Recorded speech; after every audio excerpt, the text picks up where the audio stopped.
Hi, this is Annie Bader, and I'm presenting my case study for the Denver Coffee Company, Finding the Perfect Neighborhood. So, the Denver Coffee Company is a successful coffee company. They've got 3 or 4 locations already in the Fort Collins area, but they want to expand into Denver, which is about 60 miles from where they are right now, so probably not a lot of crossover in the customer base. Our challenge is finding the perfect neighborhood that has an ideal mix of their target demographics. That's going to be your people who are roughly 20 to 35 years old and who make at least 100,000 annually. So I started with some background information. It's important to have that for context. We have information about the coffee industry itself as well as the city of Denver. So you can see the coffee industry, despite taking a hit during COVID, which is our negative bar here, it's actually continued to rise significantly. In fact, from 2022 to 2023, there's been a huge jump in revenue. A little bit of a decline between 23 and 24, but still nothing significant. So it looks like it's a good time to continue in the coffee industry. You can see here revenue generated. It's just continuing to grow. Looking at the city of Denver, this map shows different zip codes, and the darker the shade of purple, the more populous those zip codes are. Within the city/county of Denver, there are more than 600,000 people, and it's divided into 78 distinct neighborhoods. Our challenge, of course, is figuring out which neighborhoods do we want to put our new coffee shop in. So in order to figure that out, we have to look at some demographics. I started by using Tableau to generate some maps based on certain demographics. So this first map with the yellow shows top neighborhoods by desired income, because money is important. Without money, you're not buying coffee. So one zip code, which included 2 neighborhoods, really stood out, and that was 80238. They had 71% of their total population makes more than 100,000 annually. Moving down, we had our 50 to 59% group, which included several neighborhoods, and then our 45 to 49%. I know it's not an even interval, but there was a huge amount of neighborhoods that fell within this range, so that's why it was shortened up.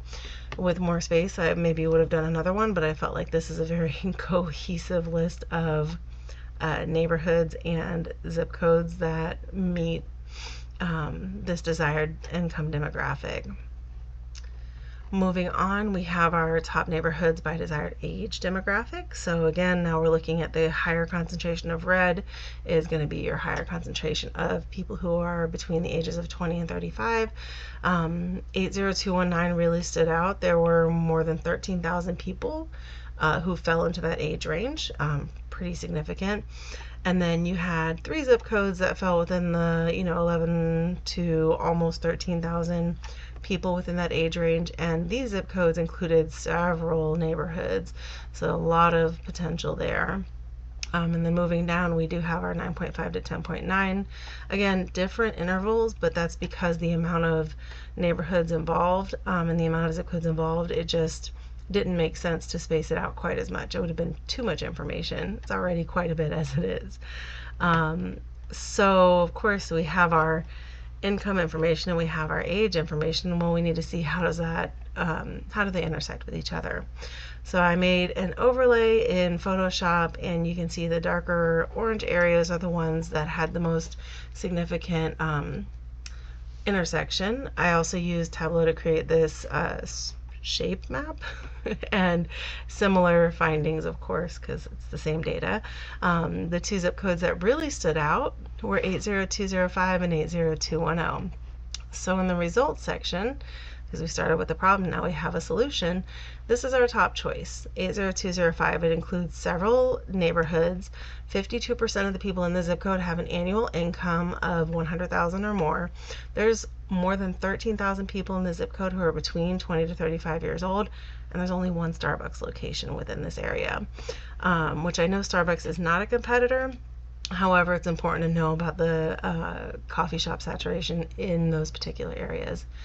A secondary area they might want to look is going to be 80210, which again includes several neighborhoods. There's 42% of the people in this area make 100,000 or more, 11,000 people who are on that target age demographic, and only 4 Starbucks locations.